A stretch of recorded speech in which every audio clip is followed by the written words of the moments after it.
Merhaba arkadaşlar. Bugün sizinle bir balık yapacağız. Yine bir kare hazırlayacağız. Kareyle başlıyoruz. Bakın şemamızı daha önce yine nasıl okuyacağımızı öğrenmiştik. Ama yine hatırlatacağım. Yeni videomuzu gören arkadaşlarımız için ne yapıyorduk kare için? Bir ucumuzu sivri yapıyorduk. Ve bu alt kısmını hizalayarak kağıdımızı bu şekilde bir üçgen oluştu. Fazlalık kağıdımızı da keserek başka yerde değerlendirebiliriz. Şimdi buraya bakarak bize diyor ki kağıdımızı açık. Şöyle düşünelim. Şöyle bu sefer artı şeklinde katlamamızı istiyor. Katladık. Bir de kağıdı açıp tekrar böyle katlayalım. Artı yapalım kağıdımıza. Artımızı yaptık. Bakın açtım. Bir artımız var. Artık buraya bakıyoruz. Bize diyor ki bu şema kağıdımızı üçgen şeklinde katlayın. Yani şöyle katlayacağız. Diğer tarafı da katladım. Bakın burayı geçtik, bu tarafa geldik. Diyor ki bize aynı şekilde bu tarafı da katlayın. Katlıyoruz.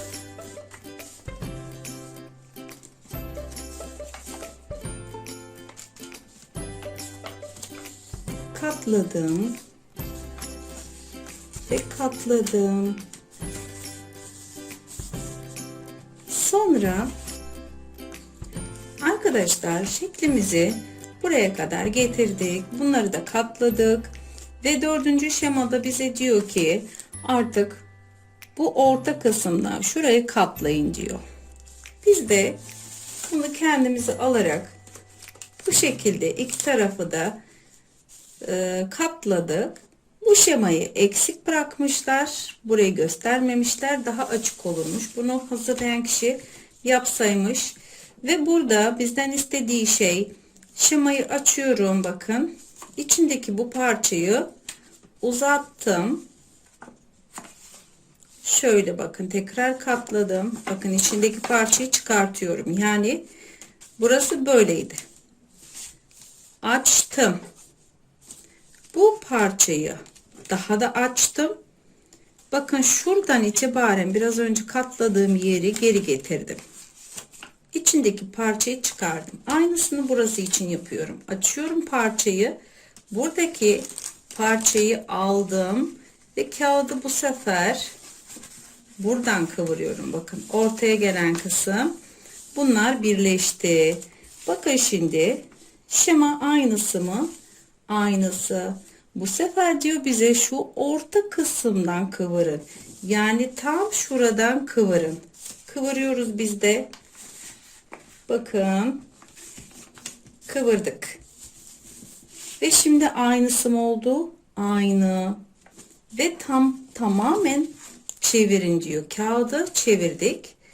Ve şimdi aynı balığı çizmek kaldı. Balığımızı çizmemiz için de şöyle bir çizgiye ihtiyacımız var. Güzel bir göze ihtiyacımız var. Burayı dolduruyorum.